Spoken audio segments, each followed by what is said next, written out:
Hey, viewers, we're live streaming on YouTube and Facebook.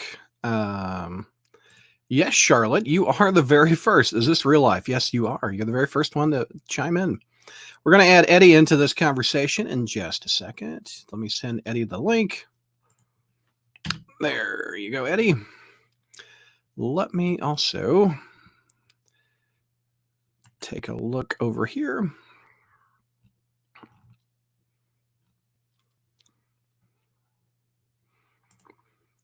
So we've got Javi and Kelly and Zach want to play. Okay, so let me send those guys a link.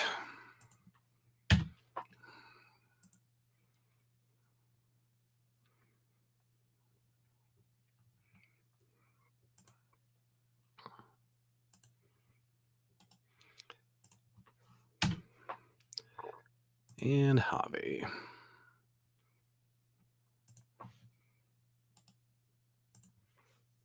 Okay. Callan, what's up, man? How are you, sir? Ryan, what's going on, man? I just sent invites to the folks to join us. And by the time they get here, we ought to have a few people come in. We've got 11 people on Facebook and YouTube. So, Flo, what's going on, sir? How are you, man? What is everybody doing on this Saturday night? We're going to do 2 shows tonight. We're going to do... we're going to talk to Eddie DeAngelini, who is a retailer in Santa Monica. And we're going to talk to, we're going to do spider games. So speaking of, there's Eddie. What's up, man? Oh, can't hear you, Eddie. Okay, and then we got to go. Zach, what's up, Zach? Hey.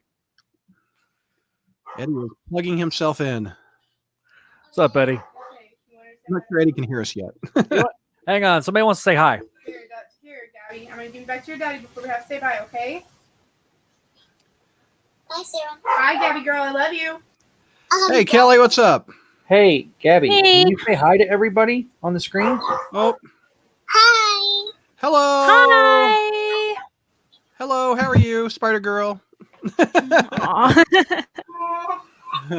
So, all right, baby girl. Well, I'll let you go. You have a good day, okay? I will. All right. Mwah. Eddie, let me hear your mic. Nope, still nothing, dude. Eddie too, Is it bye, baby. muted or? Bye, guys. How's that? Oh, there you go. Much better. Much better. All right. Love it. Hey, Oh, everybody. we got Kelly, we got Zach, and Try not to cry. I think Javi is going to join Aw. us. Let's see. Benjamin, get off It's the clothes. fine. Get off my clean clothes. Put them up. Really? Yes. Here, I got Zach's mic muted. There we go. We have There we go. Ryan going, Eddie, watching the concert organized by The Who. I watched the Stones do 4 live cams on that concert that Nice. the Jimmys are doing. Venkman says, Yeah. hello, everybody. Ryan says, Kelly. Hey, Hi. Gabby. Hi, Gabby. Hey, Zach. All right. So, Eddie, I thought what we could do is I could do I'll explain it how I know, and then you update me. All right, no problem. I've got several things up on the screen I could show like that, and etc. Is there any site that you like better than Bleeding Cool? Well, as a retailer, I can't say that I'm overly fond of Bleeding Cool because, especially lately, a good Yeah. chunk of what they report from time to time during all this shutdown is speculation and rumor. Yeah. They report on stuff as if it's fact for us retailers. When the truth is, we've never even gotten any such news. So, but I mean, obviously, there's some stuff here that they've got right because this is like Yeah. a big thing right now. Yeah. Let's see here. I mean, they honestly, Bleeding Cool does that with everything. So, Yeah, welcome Yeah. to the world of Bleeding Cool. Yeah. no, I've also had some cosplayers have run-ins with some of their Quote unquote reporters. Yeah. so they're not that they love to twist some stories around. Yes. But Well, I figure there's been a lot of stuff going around now that for people who are not in the industry, especially on the retail side, there's a lot of people that are just hearing stuff and don't quite know what to make of it or what it means. So hopefully I can bring some knowledge and clear some stuff up. I for also everybody. got Newsarama here. THC. Maybe I should use Okay, that yeah. one. Okay. Are you guys ready? Let me see if I've got Javi. No, Javi Okay. hasn't joined us yet. Okay. Uh-huh. Let me remove this. Okay. So this All is really right. THC. They're Douglas. It's thick. It's a thick shake. The thick frosty. Oh, let me see if we got comments coming in. Oh, several people said hello to Gabby, by the way, Zach. No good. Yeah. SoFloat says hi, Zach and Kelly. There we go. 12 people. Okay. Coming down 3-2. I'm doing this like a podcast. I guess it's not. I don't know. It's a live stream. Well, anyway, hey, Crawl Spacers, welcome to this episode where we're going to talk to Eddie DeAngelini. He's up in the right-hand corner. He is Hello. a co-owner of Heidi Ho Comics out in Santa Monica, California, correct? Correct. Awesome. And you're going through some crazy times out there, so we're going to talk to him. Let me introduce the rest of the panel. We got Kelly. What's going on, Kelly? Hi, Wearing I'm your good. Oscorp shirt, it looks like. Oscorp Industries. Yeah. Nice. Very I cool. wonder if JR actually ordered that. JR don't should know. order that. Yeah. And we have Zach. What's going on, Zach? Hey, glad to be here. I'm excited to play games later, but really excited Yeah. to talk to Eddie. This is something that affects every single comic fan. Yeah. So it's really important, I think, to get good information. There's been a lot of misinformation, and some of that, like with certain websites, you know, I think they're trying to get it right in a lot of cases, but there's just a lot of rumor, a lot of conjecture. And That's why we wanted to hear it from actual comic book owners. So Yeah. that'd be good. We also have Javi. What's going on, Javi? Hey, everyone. Yay! How Sorry, you I guys had you in the doing timeout. I'm sorry about It's that. all right. Bad I was Javi. getting Bad water. Javi. Yeah. So, Eddie, let me see if I can sum this up in a Reader's Digest version. And this is from what Okay. you've told me. So, Diamond, who is the solo distributor of comic books, Mhm. they shut down because of Corona. And Correct. they said they're not going to send out books. They didn't actually give a date when they're going to resend out books. Is that correct? That is correct. Okay. And Yeah, go so Marvel and DC allegedly have said, you know what, writers, artists, slow down. Let's stop the penciling a little bit.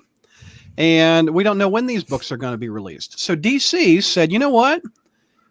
Why don't we see if we can ship these books from a different distributor who is not Diamond? So recently, news has broken out on several sites like Newsarama and Bleeding Cool about how they're going to go, DC is going to get 2 other shipping people to send out their books. DCBS, which is one of the biggest online retailers that ships books, and also Midtown Comics, I think, is located in New York City. I could be wrong. Yes. They are. Okay. And so they're going to go with those 2, and they're going to bypass Diamond. So the comic industry had mixed opinions about DC going around Diamond. So, Eddie, is that sum it up pretty good? Is that what happened? Pretty much in a nutshell, but I would say that the reaction was mixed. Yeah. Because it definitely, from the retail side, it was a flat out no way all around. Right. I've yet to see a retailer respond to this at all positively. And you were So- talking to me last night. These are your competitors. This is like handing the keys to your competitors. So you have what, 72 hours to sign up and give information to your competitors of your customers, etc. Is that right? Of our order numbers, yes, and our, Yeah. our basic business info to open up an account, which I have a big problem with. Yeah, no doubt. They're not. Yeah, they're every shop's competitor. They are the 2 biggest retailers. So you're putting them in charge of distributing to all the other shops. I've likened it to basically letting the fox guard the hen house. Is what it is. So worst case scenario, what would happen if these guys got your numbers? Would they be able to swipe customers from you or what? In a roundabout way, yes. Now this, can I go back a little bit here and give you just a quick timeline so you understand a little bit more about feel free. where shops are at? So on Thursday, retailers got an email from Diamond. And I'm not sharing anything that hasn't been reported anywhere else. So it's not like I'm breaking any trust or anything here. On Thursday, retailers got an email from Diamond saying that they are working toward a reopen date of mid to late May. Okay. And you know what? okay, because for most parts, a lot of shops are closed, and in whatever state they're in, me in California, there is no date set to open before then. So that's fine. And then yesterday, one day later, retailers got an email from DC stating pretty much what you had laid out. Yeah. That they are going to start shipping out and releasing books on April 28th as the first day, and do it through an alternate distributor for the 3 weeks or so until Diamond is supposedly going to reopen. Right. So that's where we're at, and they basically said this is the part that maybe is not getting widely reported. They said that depending on what part of the country you're in, if you're on the they gave 2 distributors. And if you're on the East Coast, you're supposed to go with this one. If you're on the West, you're supposed to go with this one. And they said the distributors were Lunar and UCS, which is DCBS, right? And I Lunar forget is which is Midtown. which, but the point is that they did not disclose that these 2 distributors were basically Midtown and DCBS. They did not disclose that. It was the investigative work of another well-known retailer who basically figured this out and reported it in the Facebook retailer groups, and that just blew up. And then obviously Bleeding Cool and all the other sites picked up on that. And there's been no denial from their side that that's not the case. So it's pretty much been widely reported that, it is Midtown, it is DCBS. And you have a short amount of time to make an account with these 2 guys if you want DC books, right? Yeah, they said you have 72 hours to open an account with them if you want to get these books. And they, at the time, were basically laying it out as this is the only way you can get these books, which was kind of putting a little pressure on retailers by letting them know, hey, if you want to get these books for your poll customers, you've got to do it this way. It came out later in the day yesterday that Diamond had come out and said, that's not the case. If you don't go with these 2, we will get these books eventually, and we will get them to you once we reopen. So that kind of cooled a lot of retailers off, because all of the Facebook retailer groups were all on fire with this yesterday, going back and forth like all day long, just nonstop, because a lot of them were really upset at the fact that we need to open an account and give our business information to our 2 big retailers. That doesn't our two big competitors. That's like going to a bunch of mom and pop shops and telling Walmart that here's all my regular customer information, and then you have that's like that's just we're not giving them our customer information. We're not giving them our customer names and all that stuff like that. But what we do have to submit, obviously, to open an account, we have to give them our business, our personal information to them, and then we are then giving them our order numbers, what we are ordering for all these different titles. The problem with that is people are saying, well, what's the big deal if they find out you order 30 or 40 copies of Justice League?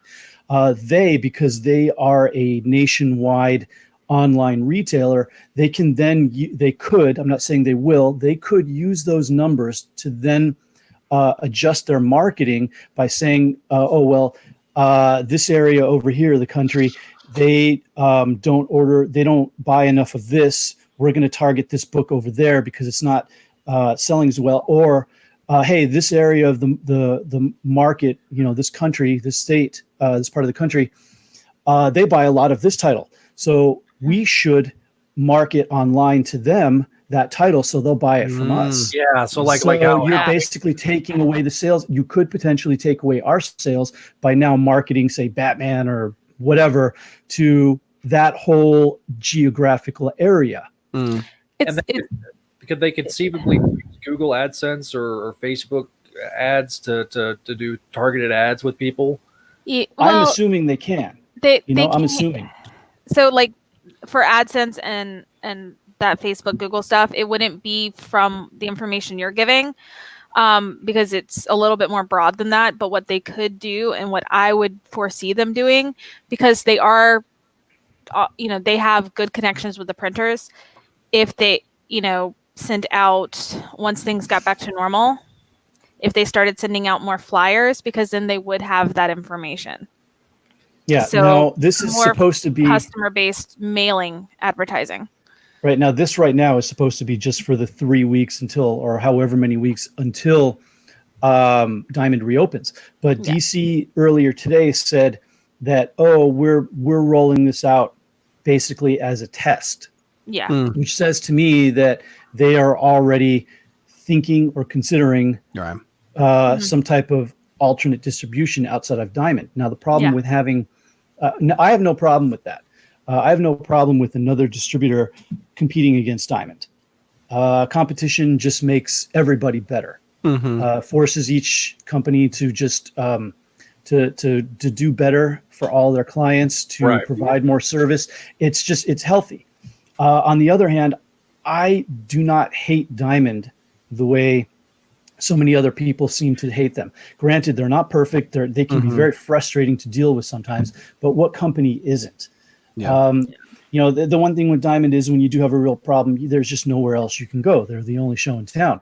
But Yeah. they really do an amazing job for what they do, and I can't knock them for that. Do you think one of the you said competition is good? Would that lower the cost of comics if we had 3 distributors? I don't think it's the distributor that really is responsible for that. I mean, you've got to deal with the publishers when it comes to that, because What would be a perk of having 3 different distributors then? What do you think a perk for a reader in a comic shop would be?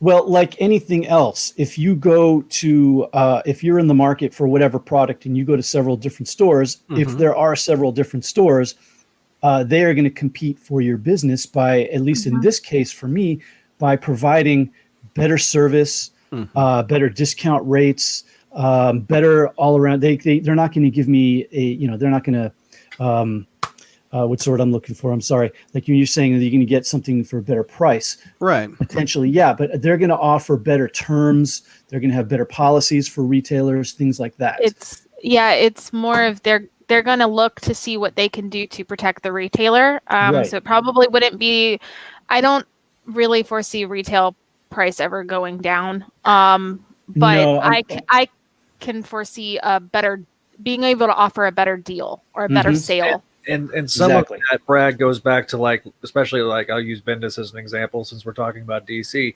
There was always the joke about the Bendis tax with Marvel books, that Bendis's books were always, a quarter or 50 cents more for a long time, until it finally became just uniform, almost $3.99. So that price is tied into the contracts of the specific artists and writers that are doing each issue. So, but if I think I understood the question correct, you weren't necessarily talking about the price of comics overall for the end user, right, yourselves, but I think you were talking about a better price for me as a retailer, as far as my wholesale price. Is that what you meant? Yeah, I think that's what Brad was trying to ask. Okay, is that going to be? Because I mean, obviously, if you buy in bulk, you're going to be able to get a better rate wholesale. Sure. But the cover price of a comic for you, the end user, is not going to change if there's more than one distributor. Okay. Exactly. Yeah, that's not going to change. It's how well I'm serviced as a retailer is what's going to change. Yeah. If there's 3 distributors, what will the customers see differently from a customer side? Is probably nothing. Really? Probably nothing at all. Okay. You might, as a customer, the one thing that you might see is you'll go into your comic shop and you probably won't see the guy behind the counter griping about Diamond so much. Yeah. When I see a lot of things online about people talking about how horrible Diamond is, a lot of times it's on comic book groups from people who aren't retailers. They're just buyers. And I'm thinking, what do you know about Diamond? You don't deal with them.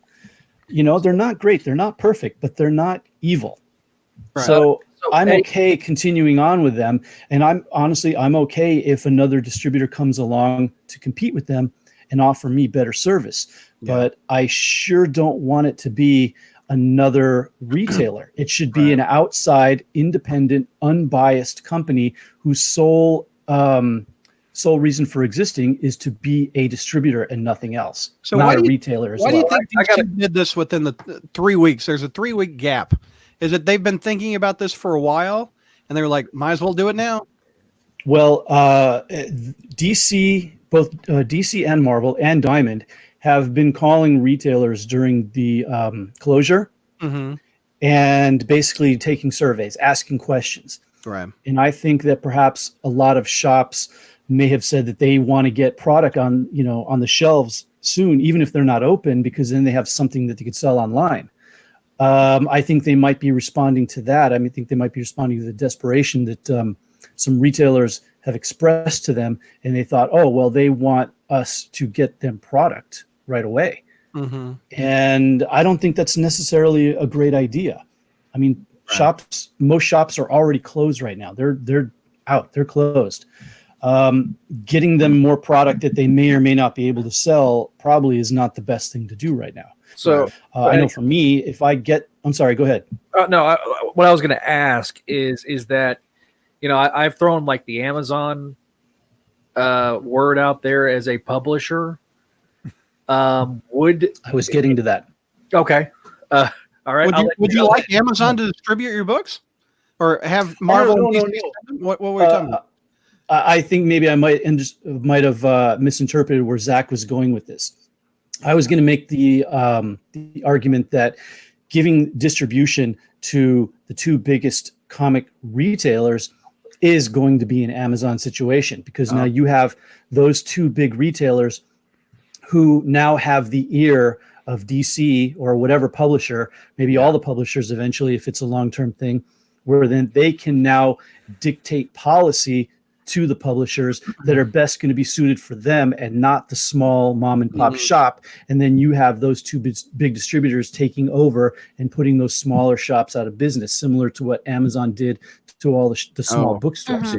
I see. Yeah, because I know that there is obviously for the consumer there's advantages and disadvantages with Amazon. Obviously, independent publishers can get on like physical copy books, and this is something that we could, if we had Ashley here, we could talk to her about, because that's what she does as a copy editor. But I know it is helpful in that particular realm.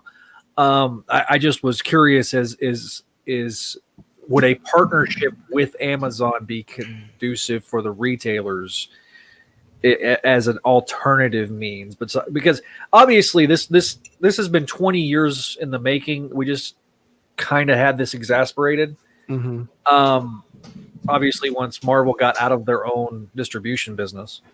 My other question to you, Eddie, is my comic shop owner has been in the business for over 30 years. He's bought his own building. He's not having to rent or lease anything out. And so, oh God, that would be wonderful.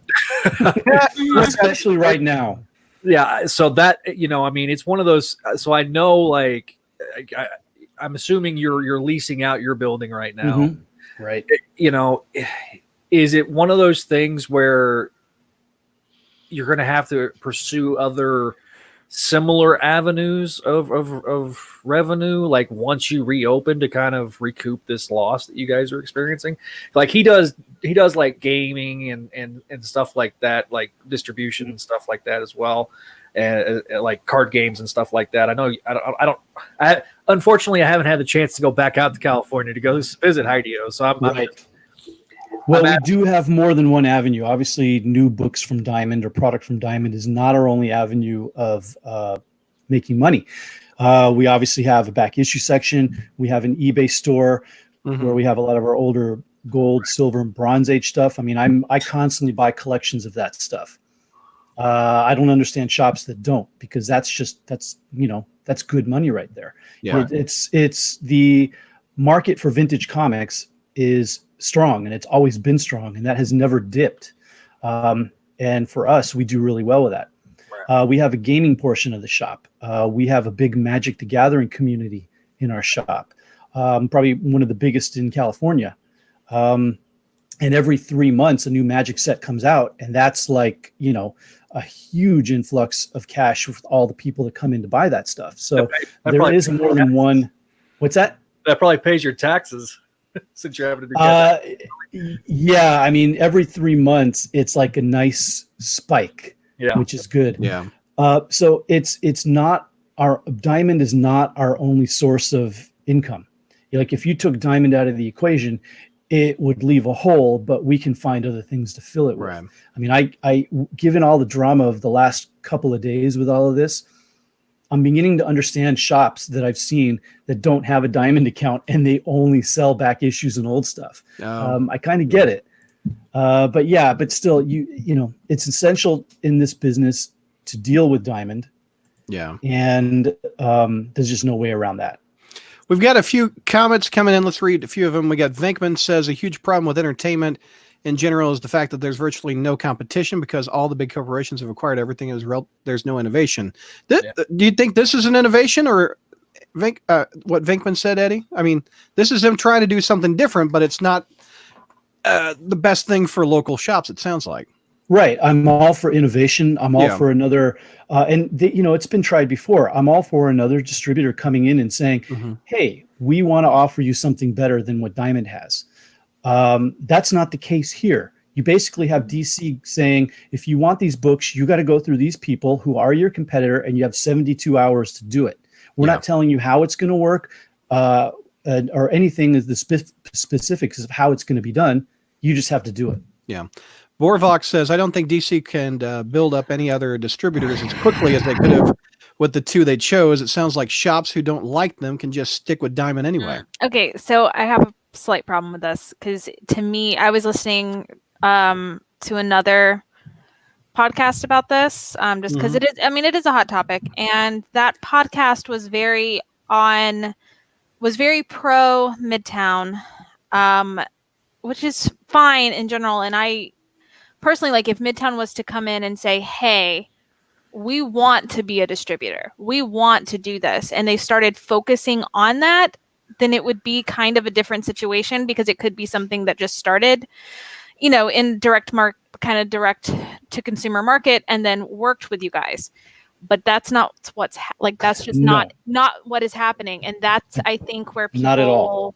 I think that's where this comment is not understanding the connection, like what's going on. Because it's, on the surface, it sounds like a great idea for a quick fix to get those comics out and start getting stuff up. And it does. It creates a little bit of a competition with Diamond to maybe get their stuff together and get back, help jumpstart things. But the issue at hand is it is going to what is considered like you said, like what is considered your competition. And that's a problem because that's giving them priority over the normal mom and pop comic book shops that we're all growing up with, and something that, like in Marvel's case, that they really want to, try. At least they seem on the outside, they want to save and they want to work with you guys. But now we're starting, at least like the rumors today is starting to say that, Midtown's going to start doing stuff with Marvel. But see, here's the thing too. Oh no, Eddie. We lost Eddie. I was also going to say too, though. There he is. There we go. There. Sorry Midtown about is that. in New York. Everything went crazy for me.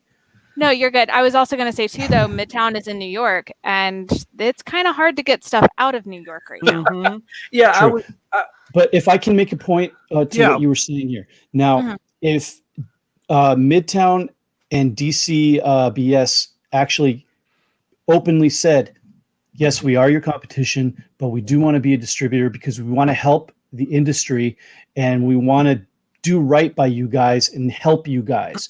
We know Diamond has problems sometimes because we hear you guys complaining about them. We think we can do a better job and we think we can treat you better. And here's what we can do for you.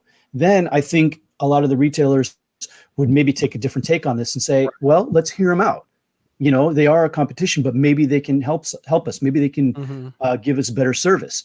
But the way this was done, like I said, DC announced that they were doing it through two distributors with names that nobody's heard of. And we had to discover on our own who they really were. So it was kind of, kind of done in That's a very shady. sly, dishonest It is. way. Yeah. Yeah, no, it's shady. Sam wants to know how many previews types of catalogs are going to be with 2 distributors or 3. I wonder. I don't even want to think about that. Yeah. I don't. Yeah. I don't want to think about how the ordering process is going to be. I mean, Borvac says, unless you're in the same city as those 2 shops, I don't think they're really a competitor. I don't think you understand they the are. situation. Online is everywhere. Online is everywhere, and they Yeah. are the 2 largest retailers. So I've heard people say that, saying, well, if you're not in New York, what's the big deal? Right. Mhm. They are everywhere, and they target every part of the country with their online business. They do. Right. the other And giving shops, all the shops giving them their order numbers only means that they can target their market even better. Yeah. Padre says, do you think DC is worried that with Diamond closed, AT&T will pull the plug, hence this move? No, I highly doubt AT&T would be like, let's shut this down. Like, that's something that people are not realizing. AT&T bought them as comics. They want the comics. Yeah. It's marketing for them. Right now, the comics are an IP factory for AT&T, and AT&T is so diverse with their offerings that this is the publishing side of the comics side is a subdivision of a subdivision of a subdivision of a subdivision of a subdivision. Yeah. Minuscule. We're an afterthought. Yeah. Aw. AT&T doesn't. AT&T will not pull the plug on DC. They probably make more money off ringtones. Well, no. Actually, I don't think anybody makes money off ringtones anymore. But the boy, whole show thing my is, age, aren't I? but in general, that's the same stuff that people said 11 years ago when Disney bought Marvel. Like, come on, guys, it's not gonna happen that way. All AT&T is gonna do is probably kind of control the situation a little bit to streamline things when they don't work. Right. It's Because all they part want of the whole doom and gloom that people have been prophesizing for the comic industry for the last 10 years. Yeah. What you readers and people who come into the comic shop and buy comics may not realize, those statistics, they do not bear out. For instance, sales right now for comics in general are, as of last year, the strongest they've been in a long, long time. Now, for Diamond, the sole distributor for comics, more accounts were opened in 2019 than were closed. Oh, that's So good. that tells you, that tells you the industry is not failing. The industry is not dying. If anything, it's growing. By the way, thank you, Adam. Rest in peace, ringstones. Yeah. press F to pay respects to ringtone. Yeah, no doubt. Eddie, I do have a question Yeah. with Diamond. Yes. Where is Diamond located? Are they in California? Are they in New York? Where are they out of? They have a few different offices, but they're more in the Midwest. Maryland, well, I guess, is Maryland considered a Midwest, maybe East Coast part of the East country? Coast, yeah. Yeah, they're based, I believe, mainly in Maryland, but they do have offices throughout the area over there. So if you're dealing with one part of Diamond, you're dealing with them in one city. If you're dealing with them, say, as far as like the financial side with Diamond, you're dealing with somebody in another city. So, but they're kind of spread out all within that area. I know, like, obviously, I mean, Texas decided, hey, we're going to try to start opening up next week. Businesses with Drive Up and you could order if you can order online with the business, you can drive up and pick it up. And I know, like, California has had a little more draconian with their stuff. So I know that it's going to be probably a little while longer before you guys get back to normal. So yeah, so that's why I was asking. I didn't know if they had, like, their main warehouse was like in, California, where it's going to be obviously different, because obviously it's going to vary from state to state. So right. So but Diamond isn't basing their shutdown on, as far as I know, their particular state. They're basing it on the number of shops that are closed down. Okay. People don't understand why they shut down exactly. They're actually doing this as a very large favor to the retailers, because if the majority of retailers shops are shut down, if you continue to send them product, you are basically making them responsible for a weekly invoice every week that they have to pay when they're closed. So Diamond said, look, we're going to give you a break. We don't want you to have to incur that cost. We're just going to shut down and just wait this out with you guys. And when everything's safe, we're all going to open and resume business as usual once we get past this. So why do you think no one's selling it like that? Because you see a lot of animosity towards Diamond Online, but hearing your side of things, they're actually helping people out and not really advertising that reason. Because I see this a lot in a lot of the comic book groups. You have people complaining about Diamond and what they're doing who are not retailers, who don't work in a shop or have anything to do with the industry. Yeah. So a lot of times they're basing their opinion on things that they heard which are wrong, or they're parroting what somebody told them that might sound correct. And the truth is it's not. Give you an example. My weekly, because all the stuff that I order from Diamond every week, on average, my weekly invoice that I have to pay is probably around $2,000 to $3,000.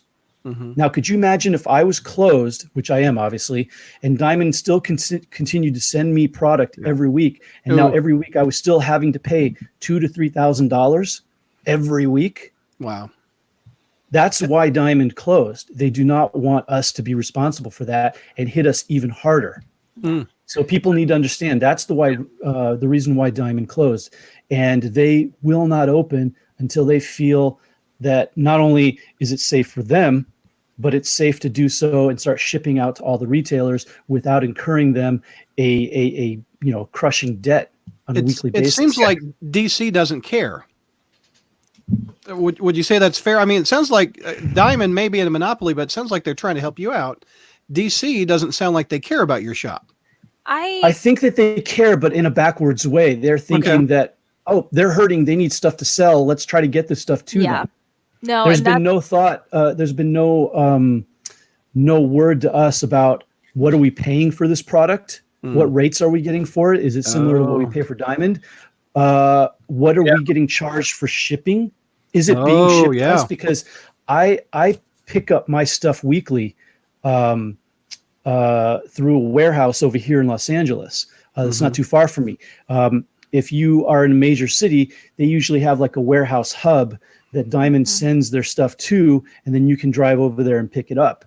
Now, is that going to be the same thing with this deal if I sign up with one of these two new distributors, or am I going to have it shipped to me?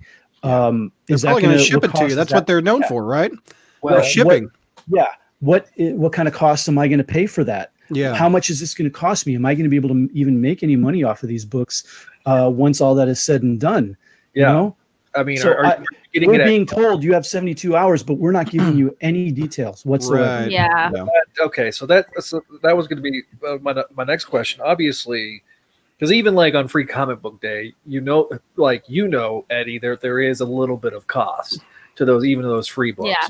So people don't understand that those books that we give away, we pay for them. Now, granted, they're between 15 cents to 35 cents each. And it's worth it because the amount of business that we get in the door of people that get those new comics, those free comics, and then buy a bunch of other stuff. I mean, that's like one of our biggest days in the entire year. So I'm okay with that. I'm okay with paying. Yeah, like my owner, he's so fiscally conservative with his, he's like if I was drumming up more business throughout the year on that day, but the problem is he would get the same people every year coming and getting the free comics, and then then leaving until the next Free Comic Book Day. I get that too. It's inevitable. You get some people that say, "Where are the free comics?" They grab them, and then they're out the door. But I don't let it bother me anymore. But your market is significantly larger. I mean, Amarillo is 250,000 people. Right. You got several million, in your overall market. So there's different markets can absorb that. It makes a lot of sense for what you're saying, Eddie, is that, hey, I'm not having to incur any costs. And right now, you still have your store expenses with your lease and your obviously keeping the electricity on, but that's your only cost right now. Yeah. Right. Oh, Right. I didn't think about this, Sam. When comics start shipping, and you're going to wipe them down with Clorox before you bag, they're all not going to be mint if they're wet with Clorox on them. Well, Listen, there will be a white glove treatment. I'm sure. Like, yeah. It's the Corona variant. Yeah, you don't want that one. Well, I mean, I Soggy. can tell you, depending on their press, at the actual printer, whoever their press is with has sent out procedural guidelines, Yeah. but also that is some of the cleanest places you will ever see is at that printer for magazine type prints because of how much that ink bleeds. Yeah. So Also, that is people clean. might not realize. Sorry. Also, you're people good. might not Sorry. realize either both printers and Diamond. A lot of the procedure for making these comics and then also sorting them at Diamond and print and getting them packed up and everything. Very little nowadays is actually even touched. Yeah. You know, Diamond really made a big deal about their new giant operation that is basically all done by machine Yeah. for sorting the books and everything. So And that I less and less is actually being Yeah. touched. Laura says, my husband, who does work at our local shop, tells me Diamond is constantly shipping damaged merchandise and won't replace product that he cannot sell. What is that? Have you had that happen at your shop, Eddie? Well, yeah, I mean, that's inevitable. Given that these boxes are coming halfway across the country, some of the stuff inside is going to get damaged. Sometimes it's due to the shipping. Sometimes it's due to the fact that the way the books in stacks get put in the box, something near the bottom might be off-centered and then get rolled. Yeah. It's inevitable. Honestly, overall, it's a small percentage of books that get damaged. Yeah. And also there's every so often, sometimes it's more than usual, sometimes not. There's shortages. You know, you were supposed to have the new, so many issues of the new X-Men title in there. Yeah. Maybe you didn't get any of them. Maybe you only got half of them. Mistakes get made. Diamond is not perfect. Mistakes get made. Sometimes it can be very, very frustrating. Trust me. But overall, the percentage of this is pretty low. That's you good. know, and as far as him saying that they can't get this stuff replaced, that's not true. You can call that stuff in, even if you don't have a rep. There is both a phone line and an email that you can report your shortages or damages to every week. And more than likely, that stuff comes in your next shipment next week, as soon as next week. Yeah. They're actually very good in that sense. I cannot complain. Now, the times where that doesn't happen, and he's right, is if there's a super hot book, you know, and it got all gobbled up by people jumping on and doing all the reorders to grab it. This happened during the whole House of X and Powers of X thing, where people shops did not anticipate the demand that these books were going to have. And a lot of shops didn't order enough and were trying to reorder more and couldn't get any more. So if you had a shortage or a damage of significance for any of those titles or issues, you were out of luck. You couldn't get any more. But that's not Diamond's fault. Yeah. Laura says she thinks they're special. Our rep does not replace in a timely manner. And So- that's a I guess possibility too. I mean, They might just have a really bad rep. Yeah. Yeah. Well, what I was gonna say- I don't have a rep right now, but when we did have a rep, oh, there we go. Sorry. No problem. When I did have a rep, he was really, really good. Anytime there was a problem, before I even knew about it, he called me and would save my butt Ooh, that's numerous times. In fact, when I first took over the shop, you know, obviously you have to, as a retailer, sit down and do your monthly orders every single month and get them in by a certain date to your rep or to Diamond or whatever. And I constantly lived in fear that first year of, oh my God, I'm so busy all the time. I'm going to forget. I'm going to forget to get in an order on time by the date. Right. And one month I did it. Yeah. And I was completely oblivious to it until I got a call from my rep saying, I didn't get your order 2 days ago. Oh, I was that's like, good. oh my God. That's a good rep. That is good. I completely forgot. And I'm like, I'm screwed. What do I do? He says, don't worry about it. I'm going to send you an Excel file when you get home from the shop tonight. Go through it, put in your numbers, and just send it back to me tomorrow. It's good. And you're good. I'll make sure that it's all taken care And of. they'll handle So- it. Yeah. Yeah. So Sometimes some business owners get so busy running the business that they forget that to Yeah. run their business. Well, I mean, I'm also gonna state in defense of Diamond, and I'm not meaning this in like I'm super pro Diamond, because I totally think we do need to have competition, but a lot of the damages and stuff that happen, and where people are always complaining about the bad things and only thinking about the bad things that they've had to do with Diamond, is because they are the only distributor for the most Yes. part. And so at that point, there is nothing else. Like, think about it. There's no one else to. It's Right just about- if it's bad, it's them. Like, and that's Mhm. it. There is nothing else to compare them to. That's exactly what it is. You don't have anything else to compare it to, so you don't know. The devil Is you this know or the really devil you bad? don't know. Yeah. Yeah. Is this really bad, or am I actually getting pretty decent service compared to what somebody else can Right. do? it's Yeah. kind I of don't like know. if you only have a Walmart in your town, Yeah. that's all you got, and then and Basically. they're terrible. You know, you're gonna gripe and bitch Right. and moan about Walmart. One thing I Right. wanted to ask you, Eddie, Javi actually found this. We talked about last time, and there's a Google Doc. Last time we looked at it, there was a Google Doc that retailers were filling out Yeah. of ways they want Diamond to improve. Since we've done that show, it's been locked. But Bleeding Cool has done some cut and paste of it. Have you read this at all, Eddie? Or I got to be completely honest and say this is the first time I'm seeing okay. this. Okay, it's got some good points. One of and the some things, of- yeah. I'll read a few of them. You Yeah. react, Eddie. A single Haven't story, got it. That pose, but okay, thanks, Bleeding Cool. a single issue story, one shot should be clearly labeled as such in solicitation. Stop using number one as bait. You like that? Like that's not Diamond. yeah, no. Yeah, but that has nothing to do with Diamond. That is my biggest pet peeve with Marvel Okay. right now, is that they do number everything number one, and when people come in and say, people who are not comic people, they have never read, and they said, I'm interested, I've seen the movies, I want to start reading Spider-Man. Right. I want to start with number one. I have to say, well, which number one? There's like 50 of Yeah. them. But that has nothing to do with Diamond. Yes. Well, they talked about a flat rate shipping percentage from suppliers.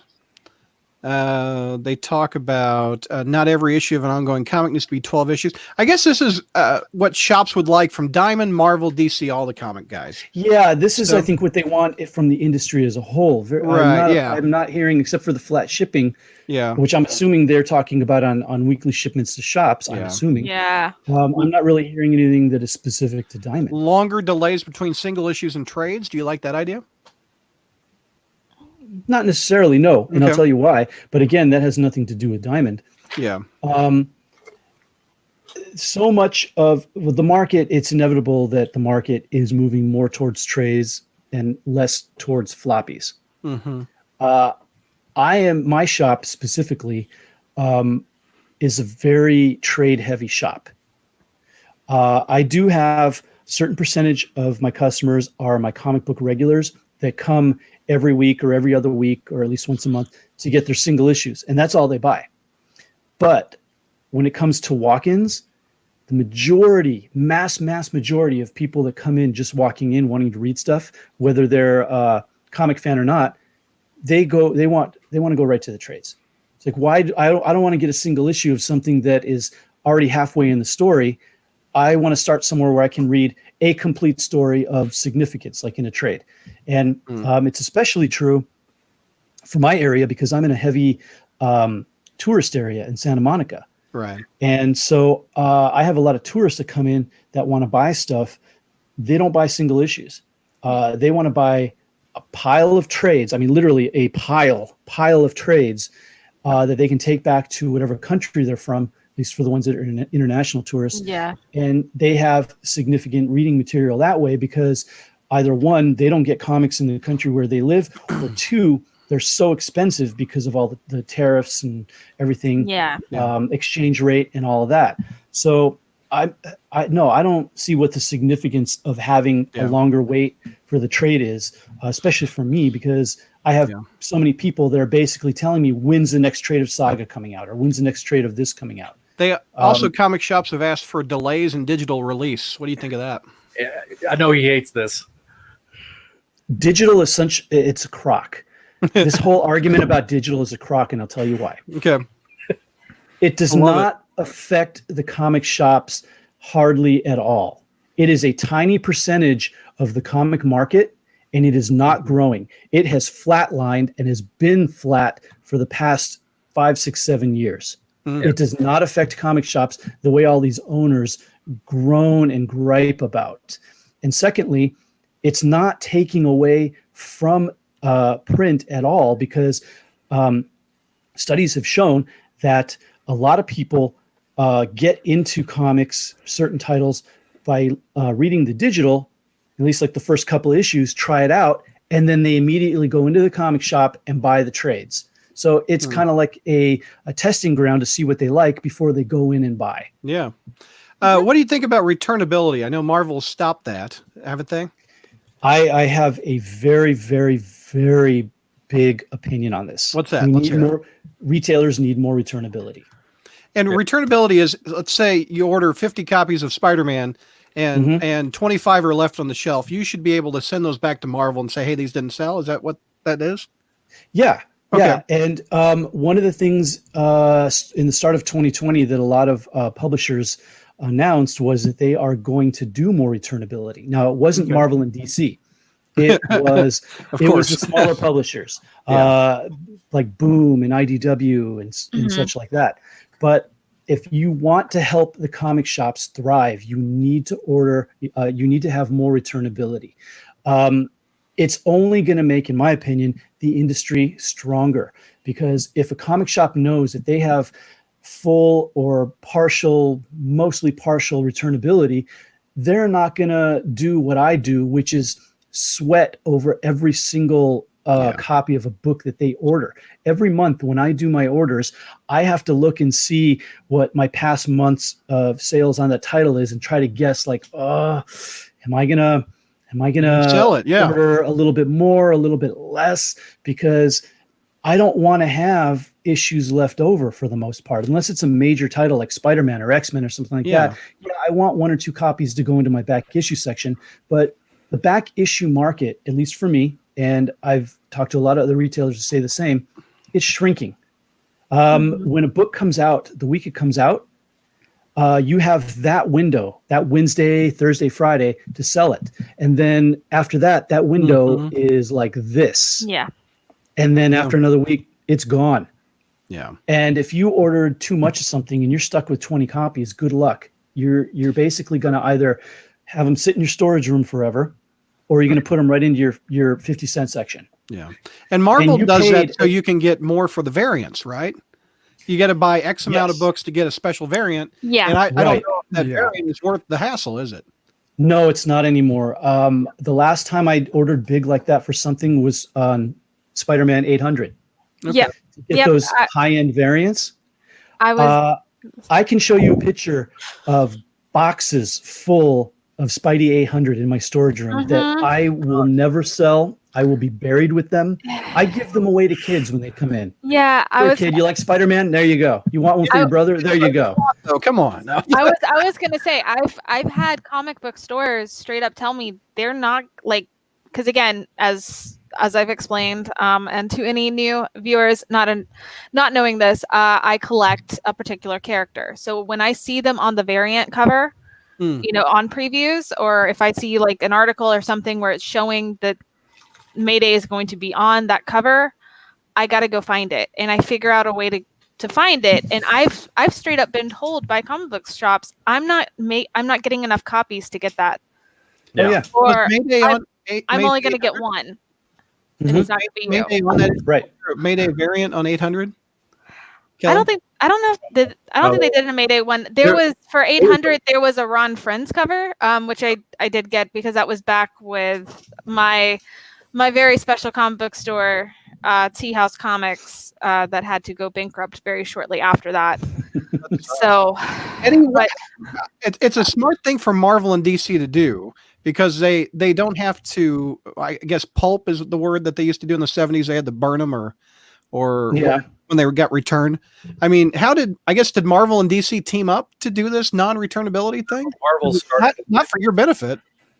Yeah, I don't know what the history of it is because Yeah. obviously I have not been around in Like the the industry long enough to know what the history of that is, other than just what I hear little bits of. So I Mhm. don't really know where it basically started with the direct market because newsstands back in the day could return all of that stuff. mhm. Right. And that's why you have the newsstand variants with the barcode and the direct market one with the little Spidey head, Yeah. Right. because they didn't want people to try to pass off direct market books from a comic shop as newsstand ones that could be returned. So Yeah. basically, comic shops had to order right what they think that they could sell through because that stuff is not going to be returnable. And that's where I'm at every month. I have to try to guess how many of these am I going to sell that month that it comes out, so I'm not stuck with any of them, because if I'm stuck with them, I paid for them and I'm not going to get my money back. Yeah, it's one of those things. I mean, you look at Brad we'll use Abrams Man as an example. The J.J. Abrams Spider-Man Abrams book. son. Have you read that, by the way, Eddie? I have a wonderful, wonderful, wonderful story for you guys about when the first issue came out. So finish your thought, Jack or Zach, and then I'm gonna tell the story. That'd be good. Look, this book, it was hyped to the moon. And Yeah. granted, you are in California, Eddie, so I'm sure Mhm. there's some more direct line of questioning that I would love to have with JJ. But Man. we kind of joked is like is this book selling? Because the quality of the book, unfortunately, It's is awful. pretty bad as a Yeah. reviewer from just the reviewer's perspective. Yeah. I'm not looking at it from a retailer's perspective, but I kind of thought, man, how many extra books did the retailers buy? That are they selling? Are is it selling? Is it, because I always, we always love to throw out the sales numbers, but I always have to say that's not the sales numbers. That's how many that the retailers bought. How many are on the shelf? How many aren't on the shelf is always the big question. And there's the other thing I was going to ask you, Eddie. It would like a unionized group of shop owners. Do you feel that would be something that would be worthwhile exploring? Yes, and the reason being is something that I told my wife Kristen a couple days ago. The thing that's hurting the retail side of this industry, and that probably will bring it down, is the lack of unity on the retail side. The publishers, for the most part, have a certain amount of unity, as do the other aspects of the market. The retailers, no, because there is no every comic shop is different, run by someone completely different with different views on the industry. And the problem is that every single one of these shop owners all think they know best, all think that they're right. So you've got like 50 million different voices all screaming about how things should be run in this industry, and there's no unity on the side that gets hurt the most, the retailers. If the retailers banded together in some way and had a united front against the publishers, against distributors and all that, then you would see more positive changes for the retailer. Imagine if all the retailers pretty much ganged up together, unionized in sort of a way, and basically all approached the publishers and said, we want returnability. You need to give us returnability. And all came to them as a unified front. The publishers would have no what's the word I'm looking for? They would have to answer to that. Yeah. They would have to do something to basically, answer to this. So let's hear your J.J. Abrams story. I'd love to hear Oh, that. well, By the okay. way, But before that, I wanted to bring up another point regarding what Zach talked about, the numbers for that Spider-Man number one. Obviously, you guys probably know, but a lot of people don't know, is that comic shops will, we order books 2 to 3 months in advance. Yeah. So when the solicits for that came out, we have to guess, what is this? How much am I going to sell? I have no data to give me any clue. And the worst thing is, because you're all familiar with previews, the actual physical copy of previews. If you remember, or maybe you don't remember, when that book was solicited in previews, it was just, the cover was just a black box that said top secret. Right. And it didn't tell you who wrote it, didn't tell you anything. Yeah. I would hate that. For you, it's a tease. It's like, oh my God, in 2-3 months, there's a hot Marvel book that's coming out by what's probably going to be some, great writer, and we don't know what it is, who it is, what character. Now imagine you're a retailer and you're sitting down to do your orders and you're looking at that and you're thinking, what am I supposed to do with this? Yeah. How am I supposed to know what to order? Yeah. I don't know what character this is. I don't know who's writing it. I know nothing. So That's not fair. Granted, for me, that book sold well, but you have to guess as a retailer, am I going to be stuck? How much should I order? Am I going to be stuck with a bunch of this? I have no clue. Yeah. On to my story. The day that first issue came out, I got a call that Wednesday morning, and from an older gentleman who said, I'm J.J. Abrams' father, and I would like to can I get 5 copies of his new, the new comic with that he wrote with my grandson? I was like, yeah, sure. He says, I'm going to come by later this afternoon. Can you put 5 copies aside for me, please? Now, you guys all remember the big brouhaha that when the news of that book broke, everyone was, why does J.J. Abrams' son get to write this? It's nepotism, blah, blah, blah, blah. Yeah. We've made jokes. What's that? We've made a lot of jokes on set. Oh, yeah, of course. So you guys obviously know the story. Of course you do. Yeah. Anyway, later that afternoon, J.J. Abrams' dad came in, and I had his 5 copies for him. And he says, okay, I'm going to look around for a little bit. So he was looking at another part of the store. And then another regular of mine came in to pick up his pull books. And that book was in there for him because he's a big Spider-Man guy. Mm-hmm. And he started going on about that. This is the book that he wrote with his kid. It's just all, I can't believe that, he's, what writing credits does he have? He's just got the job because it's his son and everything. And while he's ranting on about this, J.J. Abrams' dad walks to the counter where his books are and is standing right next to the guy and looking at him. And the guy is like just going on with the rant and literally turning to J.J. Abrams' dad, like involving him in the conversation. And J.J. Abrams' dad looks at him and says, "Oh, are you talking about my grandson?" And I'm like, I'm looking at the guy and I'm like, dude, that's J.J. Abrams' dad. And he just looked, and I swear to God, like in the cartoons, his jaw just went, oh. And he just kind of and stammered for a couple of minutes. So it is the best how the guy mouth story I've ever heard. Yeah. But his dad was really cool about it. Yeah. And just he laughed it off and didn't think anything of it. But now every time that customer comes in, he will look around and goes, whose dad is in here? Whose dad is in here? Is it safe? But see, that's the thing about my shop is don't go on rants about actors or directors you hate, because there's a good chance that they might be in there. I've had, pretty much in the shop. Name some other. What's that? Who's some other people that have come in the shop over the years?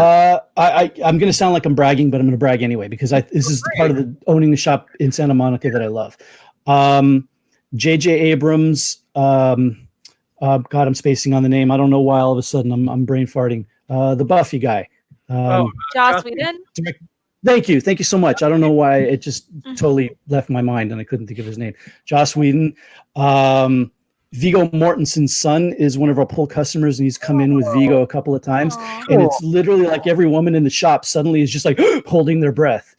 It's Hannibal. He wasn't Mordo. He was who was he in? Viggo Mortensen. Yeah, he was Aragorn. Lord of the Rings. Aragorn from Lord of the Rings. Yeah, I was thinking someone else, the Hannibal actor. That's Mads Mikkelsen. Yeah. I was thinking Yeah. him. My bad. Yeah. Mark Hamill has come in before he did the Aw. voice for. Apparently he's good friends with the original owners and was actually a pull customer at that time. But he's come in a couple of times since I've owned the shop. He came in to buy a copy of Killing Joke before he was going to do the voiceover for it. And we He were didn't like, already own it. No, he came in and bought a copy. Wow. I And mean, we were I like, imagine. does this maybe mean something? And he's all, I don't know. Who else? Neil Patrick Harris, Yes. Okay. Spider-Man. Who is- Spider-Man. way taller than I expected. I did not recognize Yeah. it was him until later Yeah. on, because he was so tall. I did not expect him to be Yeah. so tall. Gosh, who else? Lou Ferrigno. you're still What's probably that, Zach? thinking of Doogie Howser. So I mean, I can understand. Exactly. Yeah. Gosh, Lou Ferrigno, Jack Black. God, I'm spacing. I can't think of who else. But the one that I love every time he's come in 2 or 3 times, Frank Grillo, because he's the coolest guy. And he's coming in with his kid, and he's pretty much like my fitness idol. The guy that because he and I I think are right at the same age. Cool. So it's like I want to go to the gym and I want to be Frank Grillo. So You should ride an elevator up with him. Get the big old Captain America fight. I do have to exactly, yeah. ask because I know you're such a fitness guy. Do you Not have, so much anymore. I got to get my butt back to exercising. The shop has taken a toll on my body. Oh man. So are you gonna like mark off a small corner for the little gym that you're gonna? There you go. Comics and gym. Yeah, well, Working out, yeah, reading comics while you're working out, doing a run. exactly. Yeah, Sam yeah. had I always threaten my employees that we're going to do a Heidi Ho boot camp to get them into shape, because if I see them lifting long boxes or tables and they're grunting and struggling, it's like, no, we're getting you in shape. that. Sam says he's been in your shop before, Eddie. Sam Who's had that? Sam Kirby on. He Oh had yeah, largest Spider-Man collections. I don't know if you've seen pictures of his collection, but it's one of the biggest on the web. I haven't, so I'm gonna have to go. We're Facebook friends. I'm gonna have to go hunt those pictures down. Eddie, it's about an hour. I wanted to give you some props, and Okay. this is Eddie's shop. You go to HeidiHoComics.com. You can check out what he has for sale. Also, the eBay link is over here. Yeah, you want to get some cool bronze, Here, silver, gold stuff? Go right there. Here, we'll take a look. Some of your stuff. Oh, you got a first Deadpool for sale. You got a Ms. Marvel for sale up here. My Oh, heart yeah. hurts every time I see like that first Deadpool, because like I had that and I literally read it till the cover fell off. And I'm like, I want to go back and slap my 1997. Let's see what your most expensive book is. Let's see what first issue. Really? That's awesome. No, it's not the first issue. I think maybe it's not up there anymore. There's a oh god, I have it right here actually. Okay. I'm surprised it's not coming up. Probably the most expensive one we have is See it. this one right here. Oh Wow. Oh, Actually, wow. what number? 26. Oh wow. Hey, I can't get a. There we go. It's also that the- Happy Birthday Superman because he first appeared on this date, Oh really? and I can't. Yeah, I was. Yeah, it was Action on- Comics #1. Yep. Yeah. Is You're that right. the first Lex Luthor? No, it's 2 issues after. Okay. You got a lot of action and detective for sale. I bought a pretty decent sized collection of some early Silver Age DC stuff Yeah. not too long ago. So a lot of it is there. It's just a wide selection of stuff. You got a. Is that a Kirby penciled Spider-Man? That is the backup story is the origin of Doctor Strange in that issue. Oh, okay. Got it. But yeah, no, it's not Kirby. It was God, who was it? Oh, Sorry, I can't remember, but it wasn't Kirby. It wasn't Ditko. can't remember. Oh, you got a Ultimate Spider-Man #1 for sale. Yeah, Mm, it's just a whole range of stuff. Okay, I gotta ask on Yeah. Ultimate Spider-Man. Was it just because they just did a pretty limited print run of the first issue? Is that why it's so expensive? Because like, Print run.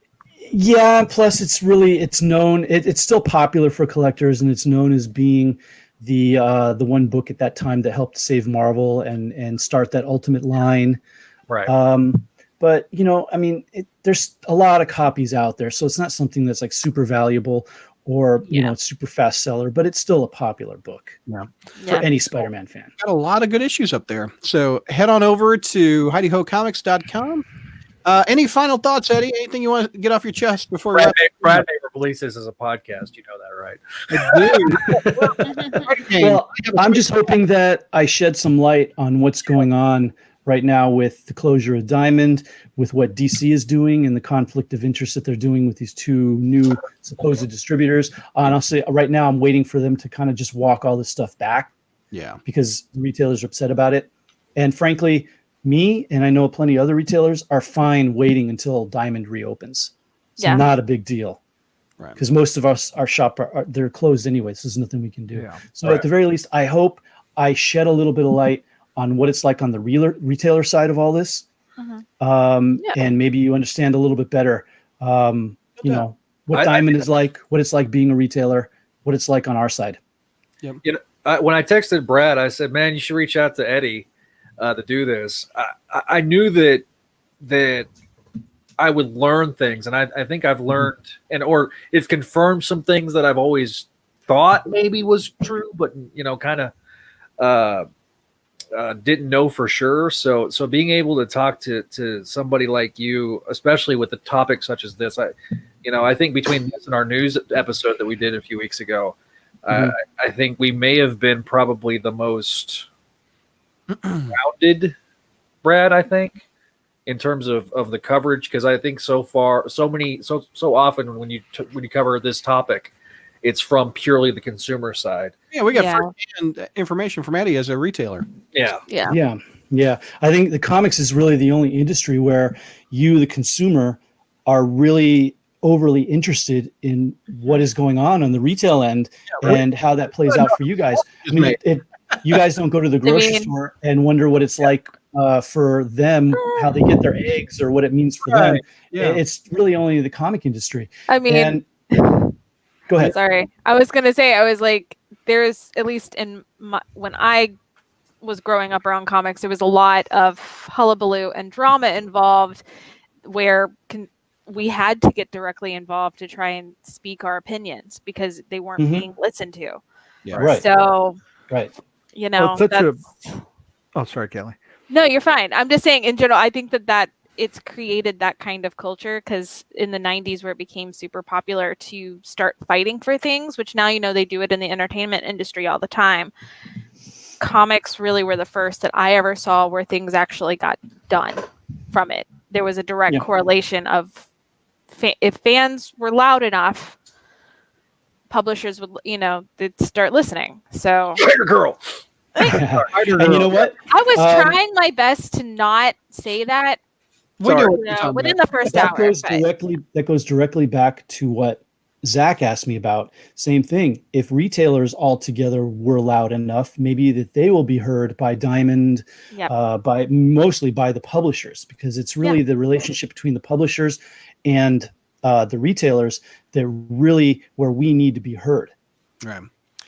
Well, I think it's going back to your grocery store analogy. It's like I don't know. I mean, I've seen like one guy who does like food samples. Like I kind of know him, but I don't have a relationship with him. But I think for a lot of people, like there's a very personal connection with who you get your comics from. It's like a weekly ritual, talking about things. And of course. I don't have that when I go to Target or Best Buy. You don't have a Sam the Butcher like Alice in the Brady Bunch? Right, yeah. I think that leads to us being more invested than in we are in other circles. Exactly.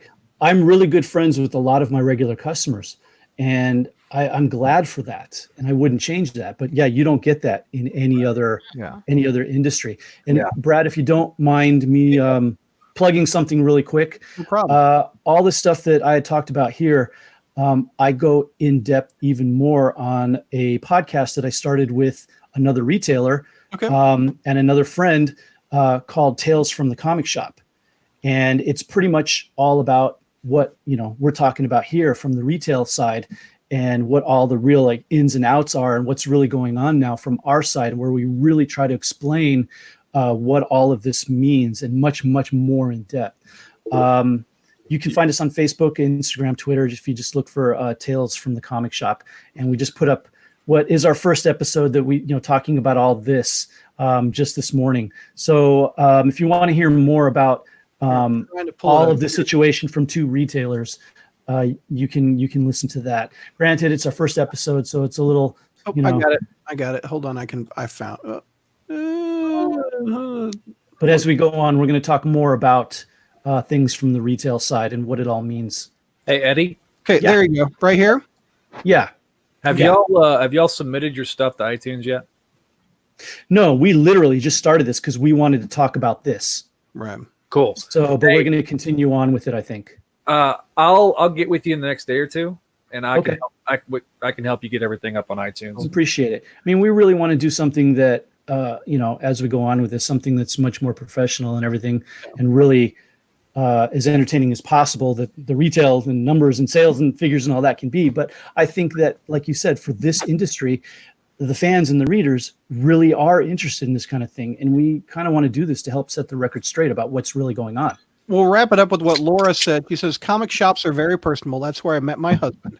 Well, there you go. There's love in the Marvel aisle, evidently. Well, and, I know Kristen does a lot, which is Eddie's wife, Yeah, co-star of the Collectors. no doubt. Oh, yeah. And if you want to read something funny, go to collectorscomic.com, of course. Fifth And book is coming out next month. you can also check that out at the front page of the Crawl Space every single Sunday. Yeah. After all this, I need to talk to you about Brad, because I haven't been putting it up on there because I've been having trouble with the website, but I'll clear it up with you. Oh, Okay. your logins broke or something? Yeah, you've seen I this think so. crawl space for a while.